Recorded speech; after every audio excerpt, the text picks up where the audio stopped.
আসসালামু আলাইকুম। জাতীয় বিশ্ববিদ্যালয়ের অফিসিয়াল ওয়েবসাইটে আজ সর্বমোট 8টি নোটিশ প্রকাশিত হয়েছে। চলুন আমরা সর্বমোট 8টি নোটিশ দেখে নেই। তার আগে সবার কাছে অনুরোধ থাকবে, আমার যে ইউটিউব চ্যানেল রয়েছে মোহনস ওয়ার্ল্ড NU2, এটা লিখে ইউটিউবে সার্চ দিলে চলে আসবে। সবাইকে অনুরোধ করব আমার এই চ্যানেলটিতে সাবস্ক্রাইব করে রাখার জন্য। প্রথমে রয়েছে ট্যুরিজম অ্যান্ড হসপিটালিটি নিয়ে কাজ করবে জাতীয় বিশ্ববিদ্যালয়ের উপাচার্য Amanullah.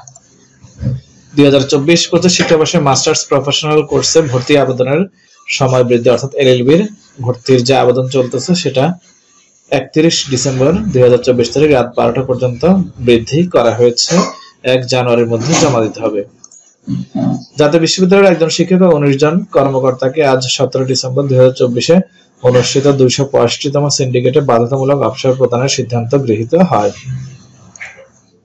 Masters of physical education প্রথম সেমিস্টার পরীক্ষা 2024-এর ফর্ম ফিল আপ পুনর্বৃদ্ধি 19 ডিসেম্বর থেকে 22 ডিসেম্বর পর্যন্ত। জাতীয় বিশ্ববিদ্যালয়ের একজন শিক্ষক ও 19 জন কর্মকর্তাকে বাধ্যতামূলক অবসর প্রদান। 2021-22 শিক্ষাবর্ষে প্রিলিমিনারি মাস্টার্স প্রাইভেট প্রোগ্রামের রেজিস্ট্রেশন আবেদনের সময় বৃদ্ধি, অর্থাৎ প্রিলিমিনারি মাস্টার্স প্রাইভেট ভর্তির আবেদন বা ভর্তি 31 ডিসেম্বর রাত 12টা পর্যন্ত বৃদ্ধি করা হলো। 1 জানুয়ারির মধ্যে জমা দিতে হবে। এই দুটো, এটাও একই নোটিশ।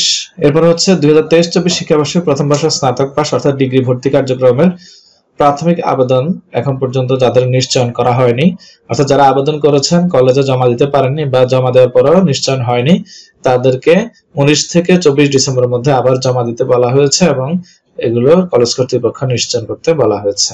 কিন্তু এটা কিন্তু নতুন আবেদন না।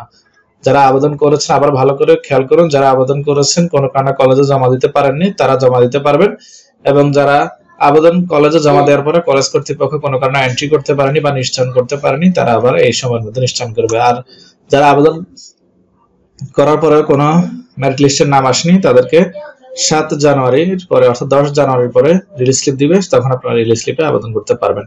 তো আজকের মতো এই পর্যন্তই, ধন্যবাদ।